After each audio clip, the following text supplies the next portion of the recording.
Just after the funeral of my mother-in-law, whom I loved like my own mother, a letter arrived from her. A lawyer delivered it to our house. I am Sharon, 43 years old. The letter began. If this letter has reached you, it means I am no longer in this world. I'm worried you might be crying. Seeing her familiar handwriting, my eyes welled up. My father-in-law had passed away at a young age, long before my husband and I got married, and there were no close relatives on his side of the family, with almost no family interaction. My husband and I, who had no children, lived modestly but happily with my mother-in-law. My mother-in-law and I got along so well that my husband would joke, "You two are like a real mother and daughter, and I'm the son-in-law."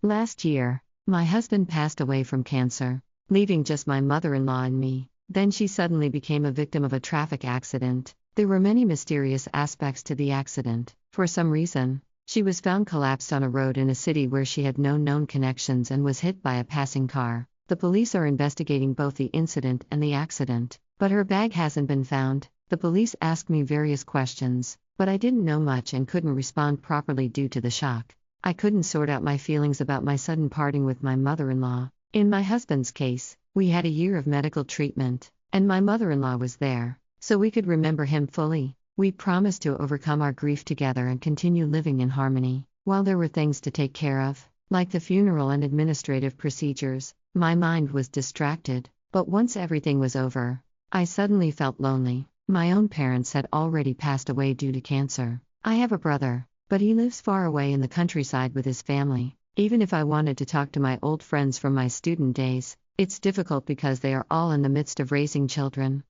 Then a man claiming to be a lawyer called me. Judging from his voice, he was probably in his 70s, around the same age as my mother-in-law. He apologized for being late to notice my mother-in-law's death and said there was something he wanted to give me as soon as possible.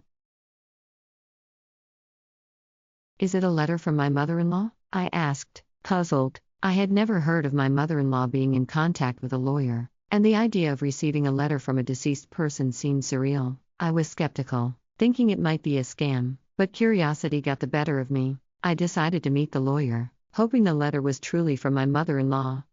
The letter continued, "I know you're surprised by this sudden letter from me, but please listen. There is danger approaching you. Believe my words and run away immediately."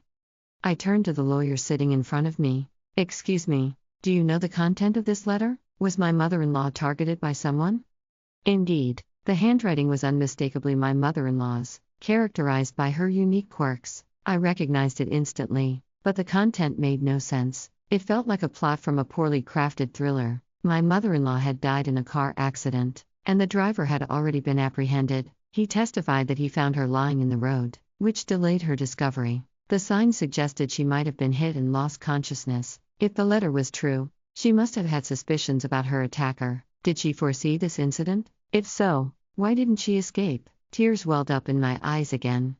The lawyer, calm and composed, said, "I haven't read the contents, but I believe I could guess what it's about." Somewhat frustrated by his vague response, I pressed, "So what did you hear from my mother-in-law?" "Well, I was the one who represented Oliver at that time and have been asked to help you," he replied. "Who's Oliver?" The lawyer explained that my husband had an older brother, 6 years his senior. I was stunned. Neither my mother-in-law nor my husband had ever mentioned him, nor had I seen any photos. The lawyer pulled out a file from a bag beside the table. "Sharon, do you know that half of the serious crimes in our country happen within families?" he said, a hint of irony in his voice. "Tragically, the place where we should feel safest, the family home, is often where these heartbreaking incidents occur." He then showed me an old photo featuring 4 people, a young man and woman who looked like parents, a boy, and a baby. The young woman was familiar. It was my mother-in-law. At first, I thought the young man was a stranger, but he resembled my husband. The boy also bore a resemblance to the young man, suggesting a father-son relationship. The photo seemed to be taken during a trip to the beach, with the family posing in front of a large ship at the port, all with happy smiles on their faces. "The boy with the float, that's Oliver," the lawyer told me.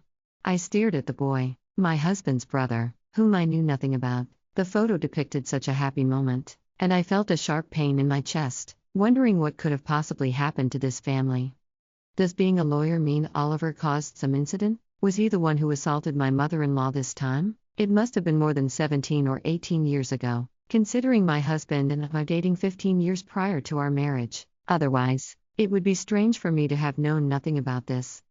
Yes, Oliver became a recluse from the summer of his first year in junior high due to bullying, and 7 years later he caused an incident, the lawyer explained. In despair about his future, Oliver attempted to commit family suicide. Late at night, he entered his parents' room with a knife, struggling with his father who woke up due to the noise. Despite being severely injured, his father subdued Oliver, and the incident ended in an attempted crime. Upon hearing his mother scream during the struggle, your husband, who was 14 at the time, called the police. Police cars and ambulances rushed to the scene, causing a brief stir in the usually quiet residential area. At the time, societal issues like recluses and NEETs were becoming common, and the media sensationally reported on such stories. I remember hearing news like this but never connected it to your husband's family. Similar stories were often in the media. However, it was different for those involved. Unable to withstand the rumors, the family moved house several times, almost like fleeing in the night, whether it was due to the severe injuries or the subsequent stress. Your father-in-law passed away a few years later. Your mother-in-law and husband changed their names back to her maiden name, finally able to lead a normal life in their current place. Both the perpetrator and the victim are family, so there's no outlet for emotions in such incidents. You can't fully hate or detest any person. Anyone would be confused if suddenly put in such a complicated situation. Living under the public eye, rumors, and bashing is very hard. I hope you can empathize with the feelings of the deceased who couldn't talk to you. Sharon. The lawyer summarized, his voice tinged with sympathy. I was at a loss for words due to the harshness of it all. I had never considered what happened to the family after such an incident. But as long as they were alive, life went on. The in-laws must have seen the boy Oliver as their adorable child. The photo of Oliver that I was shown had a smile that greatly resembled my husband's, but the mistake of a single button could never be fixed, leading to the worst tragedy. Later, Oliver was sentenced to actual imprisonment and served time. When the lawyer started explaining at length, I represented Oliver, remember? The same punishment applies even for an attempt, life imprisonment or at least 5 to 20 years in prison. I interrupted him, asking, a minimum of 5 years? Are you saying Oliver could be out already? Yes, he was actually released about 2 years ago, the lawyer replied. According to the lawyer, the prosecutor's office has a victim notification system. After a verdict is confirmed, you can apply to the prosecutor's office to be notified about the planned release date of the offender or even after they have been released. Even without that, my mother-in-law, being Oliver's biological mother, had been notified of his residence after his release. Around that time, my husband had been diagnosed with cancer and was undergoing treatment. Not wanting to worry him, my mother-in-law kept this information to herself. Oliver told me at the time that he committed the crime because he was pessimistic about his future. The lawyer continued. With some hesitation, he added, it seems he wanted money to spend. Oliver, who had been a shut-in for many years, had started to secretly use his mother's credit card to pay for online games and shopping. He had been scolded by his father for it. Apparently, he had used a lot of money to buy weapons for a game on the evening of the crime and had his computer taken away.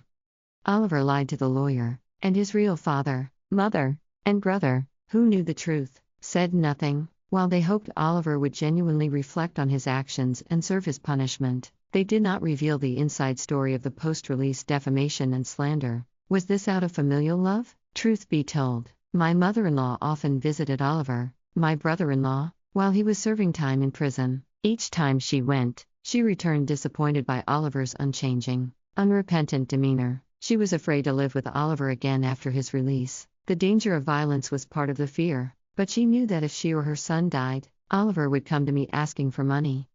As his release date approached, there was an increase in tedious paperwork. She had to decide where to house him. Distressed, my mother-in-law decided to consult the lawyer who knew about the case and asked him to handle the procedures. What was Oliver doing for a living 2 years ago? I asked. It turned out that through the lawyer, she had been helping Oliver by renting an apartment for him. She would do his shopping and give him money from her savings, including her own retirement funds and the inheritance she would receive if her son, her own child, died. After his release, Oliver became a shut-in again and did not work. Money is limited, and through the lawyer, my mother-in-law conveyed, I can't support you forever. You need to start working on your own, but Oliver flatly refused. Doesn't my mother love me? She's always favoring my brother. She won't give me money because my brother told her not to. He made a big fuss, the lawyer said. Although it may have been an accident, the deceased was worried that Oliver might cause some trouble. He kept insisting that I give him money. Oliver became aggressive towards the lawyer as well and seemed to be asking in detail about my mother-in-law's income and the current life of his father and brother. Fortunately, I don't think he knows our address, but I'm worried that his apartment is near where the deceased died. At that moment, I remembered that the bag was not found. Then the doorbell rang. The only expected visitor was the lawyer. "Excuse me for a moment," I said and headed to the entrance. I had a bad feeling. When I checked through the peephole, there was a man standing who looked a lot like my husband. He was holding the bag that my mother-in-law used to carry. Quietly, I retreated to the living room and called the lawyer. "I think it might be Oliver. What should we do? He has my mother-in-law's bag." My voice shook with tension, and the lawyer's face stiffened. "Call the police right now." I might have intended to call the police, but I was too upset. Instead, I ran out the back door to the nearby police station. Did my mother-in-law and husband foresee this situation and choose a house near the police station, or was it just a coincidence? I don't know anymore. When I returned with the police officers, Oliver immediately tried to run away but was caught. As I suspected, the man who looked like my husband was Oliver, in other words, my brother-in-law. The lawyer called him Oliver, which was probably his name at the time, and I had been calling him Oliver because I had seen a family photo from when he was a small boy with a hint of innocence, but in reality, he was an unhealthy-looking middle-aged man. It strangely angered me that he looked like my husband. This man had been tormenting my mother-in-law and husband. "I'm just here to collect my share, your mom's inheritance. It exists, right? Even my younger brother died last year. Hand over my inheritance," Oliver yelled at me, ignoring the police officer's questions. What nerve does he have? I was furious. I sympathized with his childhood, being teased to the point of not going to school, but his actions thereafter were selfish and unforgivable. More than anything, I wanted to ask, "Isn't that your mother's bag you're holding? What did you do to her? Did you lay hands on a frail woman?"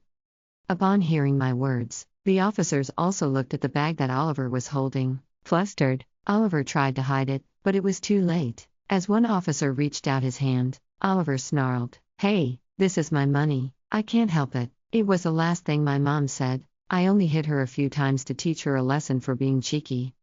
Oliver's thought process made me shudder. There was no sense in his words, and he showed no remorse. Moreover, "Hey, you were my brother's wife, weren't you? Neither my mom nor my brother are here anymore. You have an obligation to support me." Maybe my mother-in-law and husband hid Oliver's existence from me. Fearing this situation, they must have thought that if I didn't know, I could avoid getting involved.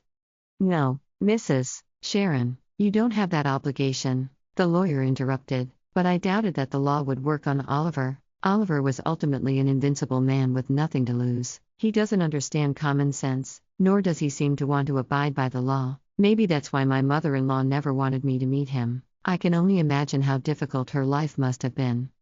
I hadn't finished reading the letter, but my mother-in-law left it to me, worrying about my safety. Her pain and sadness were heartbreaking. "Because of you, my mother-in-law and husband suffered so much. I will never forgive you. You will face the law." Indeed, the direct cause was being hit by a car. However, he left my unconscious mother-in-law on the road. He is not a person who should be left to roam the streets. I pledged to myself that I would do whatever it takes to send him back to prison. Watching me, the lawyer stood beside me and said, "I'll help you." Oliver was taken to the police station. The blood on my mother-in-law's bag and circumstantial evidence pointed to Oliver as the culprit, and he was sent back to prison. I returned home with the lawyer and read my mother-in-law's letter to the end. Her letter was filled with apologies to me and overflowing love, especially the end. "Life is still long. Please live a happier, freer life, Sharon." Upon seeing that, I couldn't stop my tears.